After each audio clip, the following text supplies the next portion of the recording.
نبی علیہ الصلوۃ والسلام په مخ مبارک باندې کتابونه لیکلای شوي صرف په مخ باندې چې الله خپل محبوب ته کم مخ ورکړی ولې الله قرآن کې اسې قسم خو نه پې باندې خوري فرمایي والضحی ما د ستا د چاشت وخت په شان کومه رڼا چې وي دقه شانتې رڼا ول په مخ مې د قسم وي الله فرمایي او بیا فرمایي واللیل اذا سجا ما د ستا په تور امبري زلفو باندې قسم وي الله محبوب ته داسې الله تور ویښته ښکلي زلفې ورکړې چې په مخ باندې بیا راواچولې نو بالکل تیاره بیا جوړه کړه تکې تورې زلفې ښایسته ویښته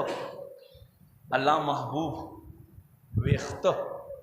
داسې با اثره ویښته چې صرف خلکو به هغه وکتلو وایي دا عام سړی نشي کېدی دا د الله نبی دی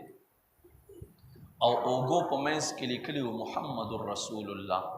محمد دی الله رسول دی حضرت سلمان فارسی چې نبی علیہ السلام مدینه منورې ته تشریف راوړو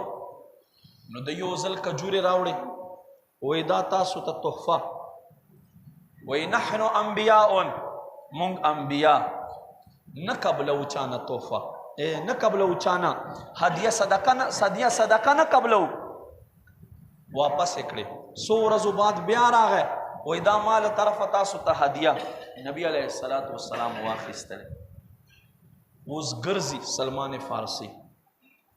الله محبوب یوه ورځ کمیس مبارک باسلی دی او صادر یې په اوږو اچولی دی سلمان فارسی راغی کله یو خواشي کله بل خواشي الله محبوب ورته فرمایي ای سلمان فارسی کمې نښې دپاره چې ته رالیږلی شوی راشه درېیمه نښه هم په ما کې وګوره زه د الله نبی یم حضرت سلمان فارسی چې وکتلو خپل تندی پکې خو ښکلی کړو او لا اله الا الله محمد رسول الله ما خو دې نښې دپاره او دې علامتونو دپاره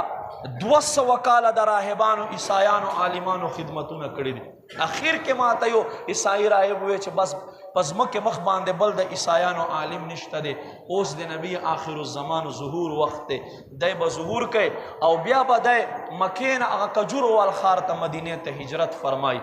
نو ای د الله محبوبه زه ستا پسې له فارس نه له ایران نه راغمه په لار کې زه څو ځله خرڅ شوم زه ښه مالداره سړي زوی یم خو ستاسو دپاره زه غلام جوړ شوم ما وی غلام دی یم خو چې دوی زیارت وکړم او کلمه یې ووایم نو ما عزتمندو شاعر فرمای دیدن د سر په سودا کېږي چې سر لرې خاورې به وکړي دیدنونه الله محبوب مینه محبت چې دی دا صرف د خولې شیز نه دی دا باقاعده یو عمل غواړي چې خپل زندگی د الله محبوب سنت مطابق سړی تیر کړي خپل یو لمحه د الله محبوب سنت مطابق تیر کړي